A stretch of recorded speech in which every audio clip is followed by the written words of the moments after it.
Good morning, dear students. Today I am going to be discussed about the electric field due to dipole at equatorial line. पिछले class में बच्चों हम लोगों ने देखा था कि इक्वेटोरियल लाइन क्या है, equatorial plane, axial line, axial plane में जो डाइपोल्स होते हैं एक्सियल प्लेन के ठीक परपेंडिकुलर जो प्लेन होता है that is called equatorial plane, और उसी लाइन को जो इक्वेटोरियल प्लेन से पास करने लाइन को क्या बोलेंगे, इक्वेटोरियल लाइन. ओके, नाउ अगर हम देखें इसके कन्फिग्रेशन को, यू हैव सीन हियर कि दो charges minus Q plus Q ऐसे ए और बी पॉइंट पे रखते हैं. ये एक्सिस अगर ए और बी पॉइंट को अगर हम ज्वाइन करें एक लाइन से तो ये हो जाएंगे आपकी एक्सियल लाइन. एंड इसमें आप डाइपोल मोमेंट का डायरेक्शन बता सकते हैं कि माइनस क्यू से प्लस क्यू चार्ज की तरफ होगा. अब देखिए यहाँ पे इक्वेटोरियल लाइन कैसे हम ड्रॉ करेंगे. तो इक्वेटोरियल लाइन क्या होगा, इस एक्सिस के जो एक्सिस होगा ए बी जो लाइन होगी इसके ठीक परपेंडिकुलर प्लेन में हम कोई पॉइंट क्यू ले लेते हैं. ये क्यू जो पॉइंट होगा that is at a equatorial plane. अब इसी क्यूब पॉइंट पे हमको फाइंड करना है इलेक्ट्रिक फील्ड. ओके, नाउ तो हम ये एज्यूम कर लेते हैं कि ये जो क्यूब पॉइंट है that is at a distance y from the mid point of the dipole A B O. ठीक है, यानी कि ए बी का जो मिड पॉइंट है, ए बी जो है डाइपोल है ये पूरा, इस डाइपोल के बीच का पॉइंट ओ है, और यहाँ से क्यू पॉइंट जो इक्वेटोरियल पे है, इक्वेटोरियल लाइन पे है, इस पॉइंट पे फील्ड निकाल रहे हैं. इस O से Q के बीच की दूरी है y. Okay, A B dipole जो है इसकी लेंथ हमने 12 ली है हमेशा की तरह, और इसकी जो हाफ O चूँकि मिड पॉइंट है तो AO equal to be L होगा और OB equal to be L होगा. चलिए अब हम देखते हैं Q से हम क्या करते हैं, एक मैथमेटिकल ट्रीटमेंट यहाँ लगाएंगे. तो उसके लिए हम एक लाइन ड्रॉ करते हैं अगेन A से Q के लिए और Q से B के लिए, क्योंकि Q पे हमको इलेक्ट्रिक फील्ड को फाइंड करना है. वो इलेक्ट्रिक फील्ड हम कैसे फाइंड कर सकते हैं, वो इलेक्ट्रिक फील्ड क्या होगा, वो इलेक्ट्रिक फील्ड इन दोनों चार्जेस के, जो डाइपोल के दोनों चार्ज हैं, इनके कारण जो इलेक्ट्रिक फील्ड होगा उनका वेक्टर सम हम Q पे करेंगे. इसके लिए हमको ए क्यू का लेंथ और बी क्यू का लेंथ हमें आना चाहिए. ठीक है, तो ये वाला. ठीक है, तो इसके लिए हम क्या करेंगे, just see here.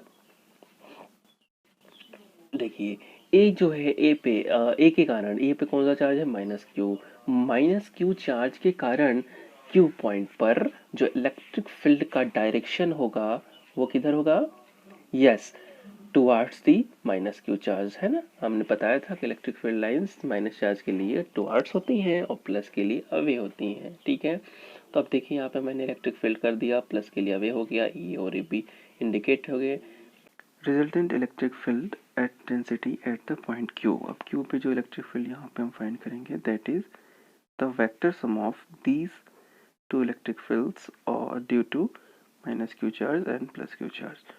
Okay, here you can see that the vector EA and VB are acting at an angle 2 theta. 2 theta पे दोनों एक्ट कर रहे हैं. तो जो हम देखेंगे जो EQ है that is a resultant electric field. ठीक है, AB और EA का ये रिजल्टेंट इलेक्ट्रिक फील्ड होगा EQ. ठीक है, तो EQ को हम फाइंड करने के लिए हम क्या करेंगे, सिंपल वेक्टर सम का फॉर्मूला अप्लाई करेंगे. ठीक है, लेकिन आप देखोगे कि जो EA है, पहले मैग्नीट्यूड अलग अलग निकाल लेते हैं EA और EB का. तो ये इलेक्ट्रिक फील्ड देख लेंगे, तो EA को हम कैसे कैलकुलेट कर सकते हैं, Q पे फील्ड इस माइनस क्यू चार्ज के कारण क्या हो जाएगा, 1/4πε0 Q/x² प्लस L². कैसे, ये L है. ठीक है, और ये आपका, इसको आप x कर लीजिए. ठीक है, यहाँ पे थोड़ी सी मिस्टेक हुई है, यहाँ पे आप y जो लिखा है इसको कर लीजिए x. ठीक है, इसको आप करेक्ट कर लीजिएगा कॉपी में. ठीक है, नाउ अब यहाँ पे x हो गया, ये l हो गया, तो पाइथागोरस थ्योरम से लगाएंगे तो ये वाला जो डिस्टेंस है कितना आ जाएगा, √x² प्लस L².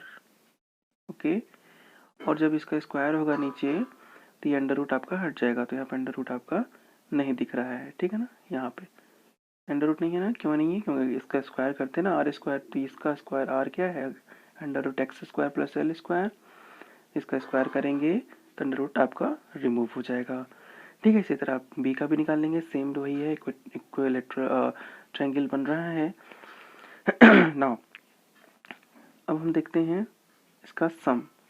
तो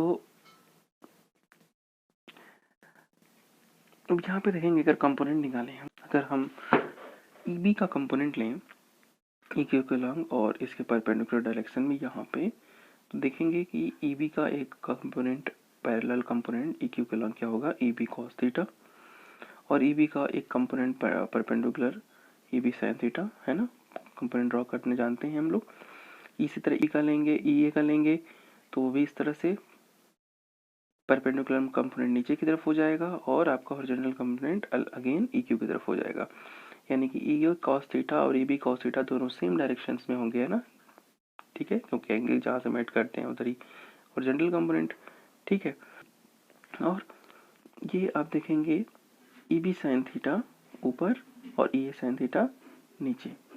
ठीक है, तो इसके कारण होगा क्या, EB sin थीटा और EA sin थीटा जो कंपोनेंट है, यानी कि इलेक्ट्रिक फील्ड EB का जो परपेंडिकुलर कंपोनेंट है और EA का जो परपेंडिकुलर कंपोनेंट है, ये दोनों आपस में कैंसिल हो जाएंगे। ठीक है, देख सकते हैं हम ध्यान से यहाँ पे। नाउ EA cos थीटा और EB cos थीटा दोनों क्या हैं, एक दूसरे के पैरेलल डायरेक्शंस में हैं। ठीक है, तो इन दोनों का क्या हो जाएगा, सम हो जाएगा। यानी कि अब देखोगे कि ये जो EQ है ना, ये किसके बराबर हो जाएगा, इस EB cos theta plus EA sin theta, क्योंकि ये दोनों एक ही डायरेक्शन में है, जो कि EQ भी उधर ही डायरेक्शन में है। यानी कि EQ का जो स्ट्रेंथ है, कहीं ना कहीं इन दोनों स्ट्रेंथ जो है, ये दोनों इलेक्ट्रिक फील्ड का जो स्ट्रेंथ है, इनके इनके हॉरिजॉन्टल कंपोनेंट के अलोंग है ना। तो यहाँ पे हम एक इक्वेशन बना सकते हैं कि EQ इक्वल टू क्या हो जाएगा, EA cos theta plus EB cos theta. ठीक है ना। तो ये जो हम कंपोनेंट लेते हैं that is the form of magnitude in terms of magnitude. Okay, now अब देखिए हम जब ये फॉर्म अगर लिख सकते हैं, क्योंकि अगर EQ हम क्या यहाँ से दिखा है फिगर से, ये कंपोनेंट के बराबर है। ठीक है, अब देखिए यहाँ पे स्टेप बाय स्टेप चलते हैं। तो अब देखोगे EA और AB यहाँ से इस फॉर्मूले से देखिए, तो EA और AB क्या है, दोनों सेम है, राइट। तो आप यहाँ पे क्या कर सकते हो, यहाँ पे कर सकते हो EQ इजिकल टू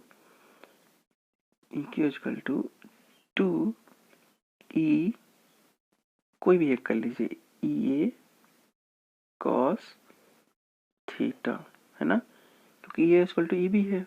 ठीक है, तो EA इक्वल टू EB बराबर है तो 2EA। ठीक है, EB को EA कर सकते हैं या EA को EB कर सकते हैं, 2EB कर सकते हैं, दोनों की वैल्यू एक ही है, 2A cos थीटा हो जाएगा। ठीक है, अब यहाँ ध्यान से देखिए, EA तो आप वैल्यू यहाँ से रख लोगे, ठीक है, लेकिन cos थीटा की वैल्यू क्या होगी, cos थीटा आप यहाँ से निकाल लो। देखो थीटा यहाँ पे है इस ट्रायंगल में, तो यहाँ ट्रायंगल से निकालोगे तो क्या हो जाएगा, बच्चों से ध्यान देना, यहाँ पे x square plus L square है ना, तो यहाँ पे हमने वाई लिया था, तो इसको आप क्या करोगे, एक्स बना लोगे।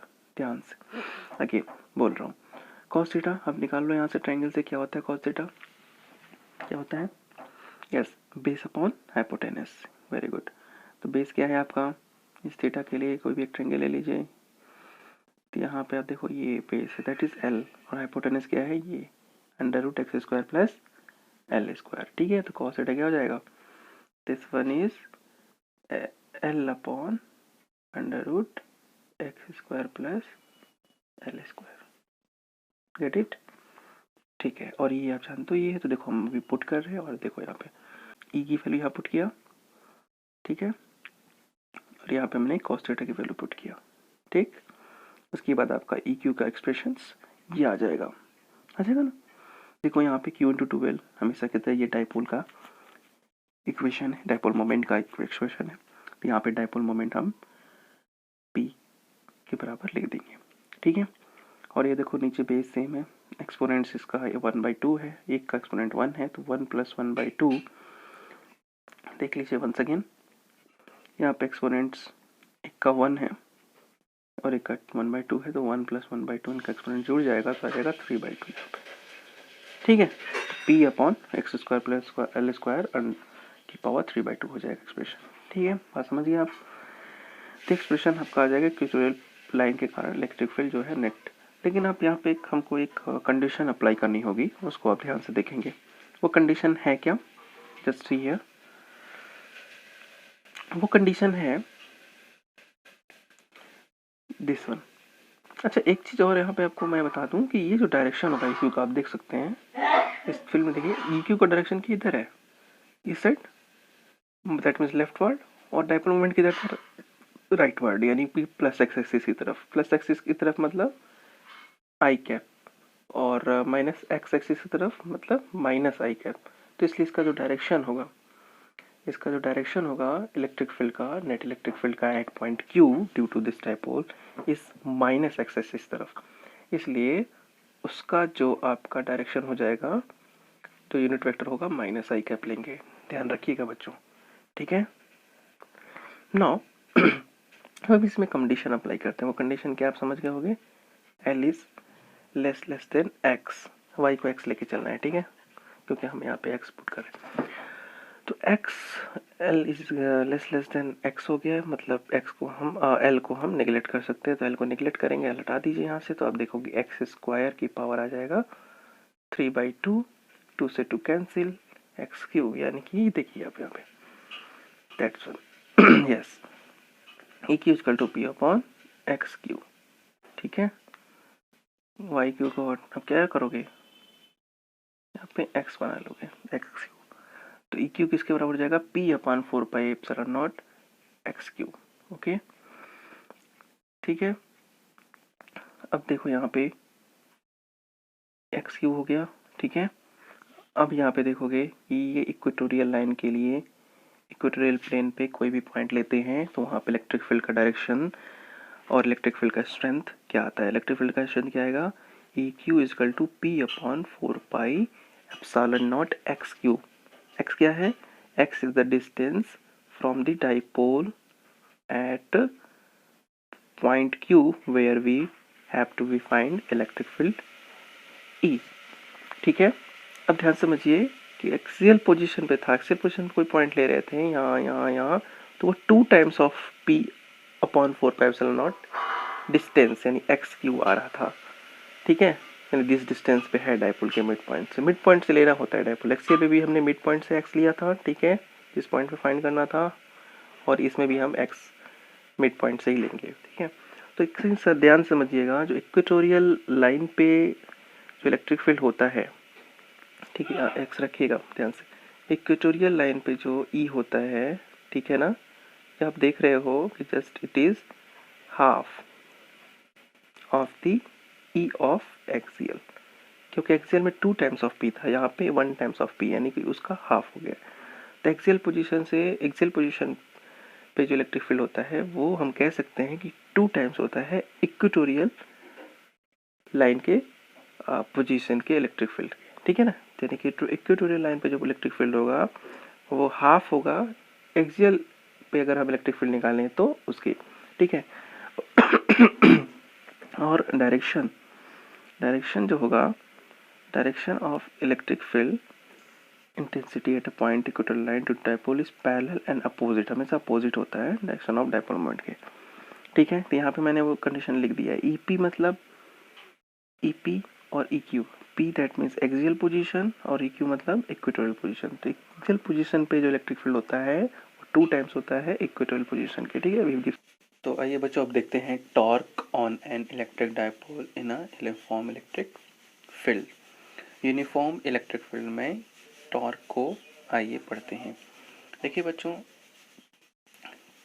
इस स्टेटमेंट से क्लियर है, यानी कि इलेक्ट्रिक डाइपोल को अगर हम यूनिफॉर्म फील्ड में रखेंगे तो there will be exert a torque on the dipole. That means अगर मान लीजिए इलेक्ट्रिक फील्ड है ये, ठीक है, इसमें हम डाइपोल को रख दिए इस तरह से -q + q, ठीक। तो ये डाइपोल क्या होगा, घूमने का प्रयास करेगा, रोटेट करने का प्रयास करेगा। और रोटेशन तब होता है जब किसी भी ऑब्जेक्ट पे टॉर्क लगता है। टॉर्क के बारे में भी हम बताते हैं आपको। तो electric field, external electric field में जो कि यूनिफॉर्म होना चाहिए, जिसकी स्ट्रेंथ हमेशा सेम होनी चाहिए हर एक पॉइंट पे, तो उस केस में अगर हम डाइपोल को उस फील्ड रीजन में रखते हैं तो फील्ड रीजन में रखने से इलेक्ट्रिक डाइपोल रोटेट करने की इच्छा प्रकट करने लगता है। That means tend to be rotates and this rotation is due this torque. तो आइए हम देखते हैं व्हाट इज अ टॉर्क।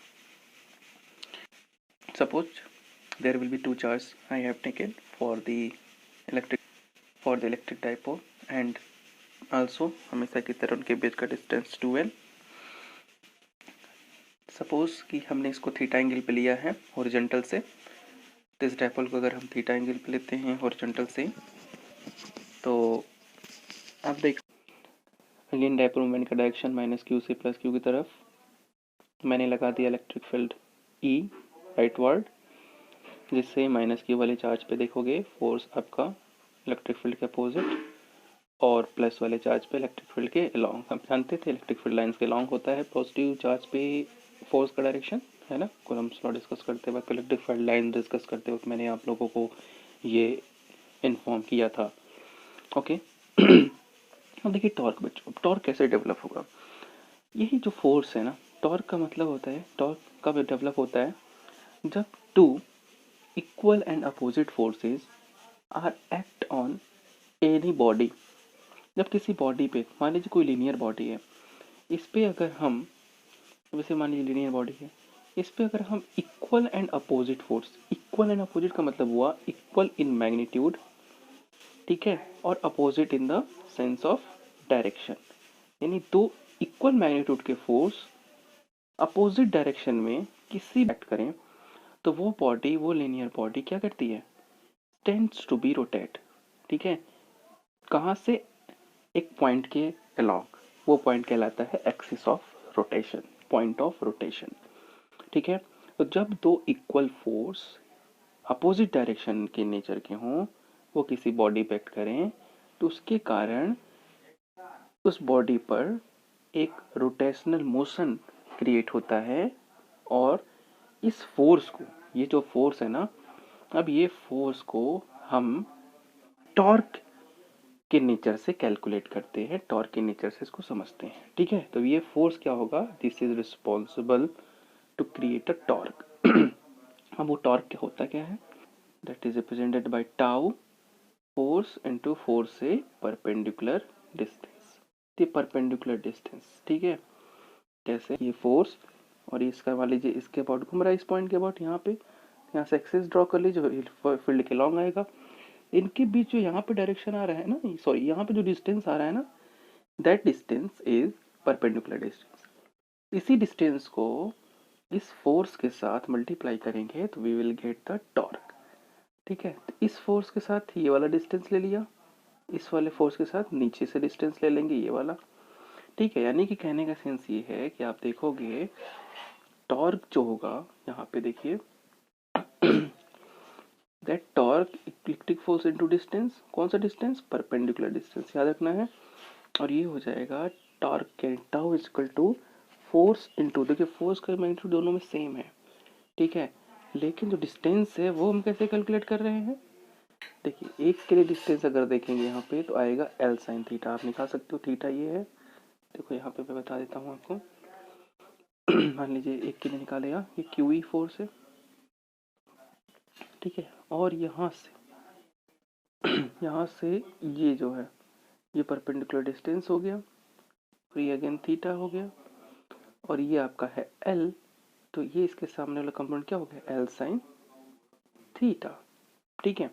उसी तरह से नीचे यहाँ पे फोर्स है, तो यहाँ से परपेंडिकुलर डिस्टेंस ये भी क्या हो जाएगा, L sin थीटा, ठीक है। तो L sin theta is a perpendicular distance from these two equal and opposite forces, ठीक है।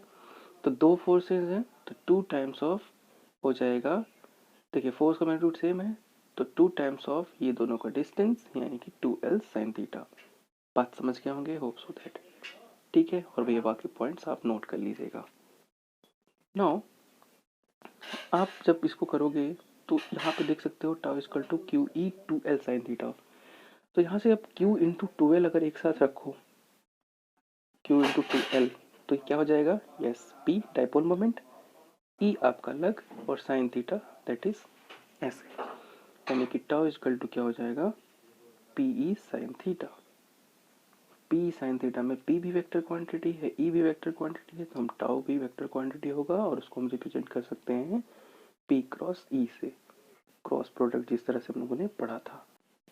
तो बच्चों अब ये आ जाएगा आपका यहाँ पे यहाँ पे आ जाएगा that is tau is equal to P cross C, ठीक है, वेक्टर प्रोडक्ट। अच्छा, एक चीज़ ध्यान रखिएगा यहाँ पे कि जो हम एल साइन थीटा ले रहे हैं ना, तो एल साइन थीटा मैं एल क्यों ले रहा हूँ यहाँ पे, क्योंकि एक्सिस ऑफ रोटेशन जो है ना वो डाइपोल के मिड से यानी उसके सेंटर ऑफ मास से ही पास करेगी, ठीक है। तो जस्ट हाफ से ही पास करना है यहाँ पे, यहाँ से। तो ये जो आप जो एक्सिस ऑफ रोटेशन यानी परपेंडिकुलर डिस्टेंस जहाँ तक ले रहे हो, वो जो लाइन है वो लाइन आपकी सेंटर ऑफ मास से पास करेगी, ठीक है।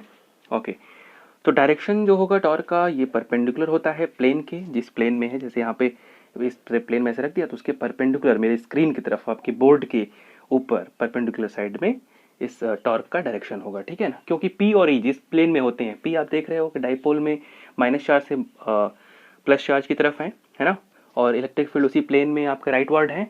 तो टॉर्क जो होगा पी और ई के परपेंडिकुलर, जो क्रॉस प्रोडक्ट होता है, क्रॉस प्रोडक्ट का डायरेक्शन किधर होता है, उन दो क्वांटिटी जिनका क्रॉस हो रहा है उन क्वांटिटी के परपेंडिकुलर डायरेक्शन में, ठीक है।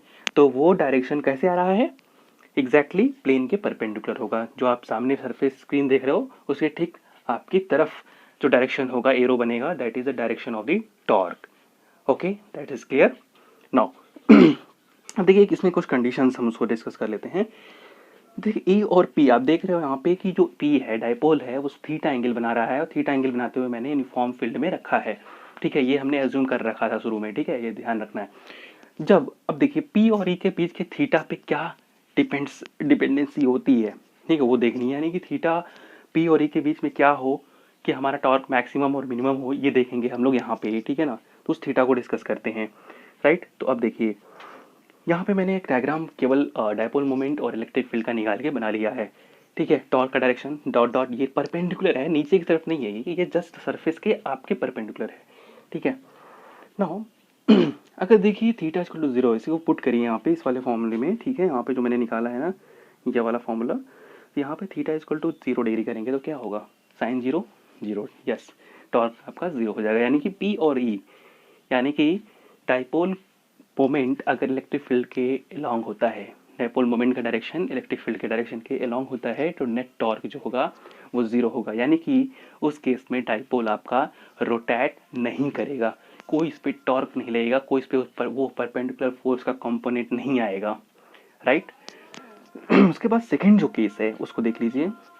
सेकंड केस में आपका है theta equal to 90, that is, तो देखिए टाउ इक्वल टू 0 का मतलब हो गया मिनिमम का केस, यानी कि टॉर्क 0 हो गया, मिनिमम हो गया, सबसे कम यानी 0 ही है।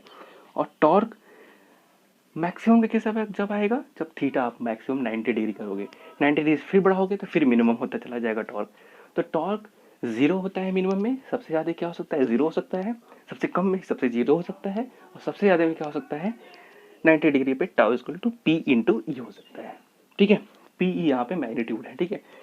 तो ये आपका मैक्सिमम और मिनिमम वैल्यू हो जाएगा। उसके बाद थीटा इक्वल टू 180, अगेन 0 180 360 ये सब पे क्या हो गए, टॉर्क आपके 0 आते जाएंगे, ठीक है ना। तो कोऑर्डिनेट आप देखोगे यहाँ पे ध्यान से ऐसे तो इस एक्सिस पे 0 180 फिर अगेन 360, उस पे आपके 0 आते रहेंगे टॉर्क, ठीक है। तो यहाँ से आप इसको पॉइंट को नोटेड डाउन कर लेना है, ठीक है बच्चों। तो टॉर्क के लिए हम इतना ही सीखेंगे, फिर नेक्स्ट क्लास में हम आपको work done on the dipole पढ़ेंगे, डेरिवेशंस कुछ करेंगे, छोटा सा है। उसके बाद हम लोग कुछ न्यूमेरिकल्स प्रॉब्लम को भी सीखेंगे, स्टैंडर्ड न्यूमेरिकल प्रॉब्लम्स को सीखेंगे। उसके बाद ये चैप्टर जो है हमारा इसको हम फिनिश करेंगे, राइट। तो थैंक यू वेरी मच, जय हिंद।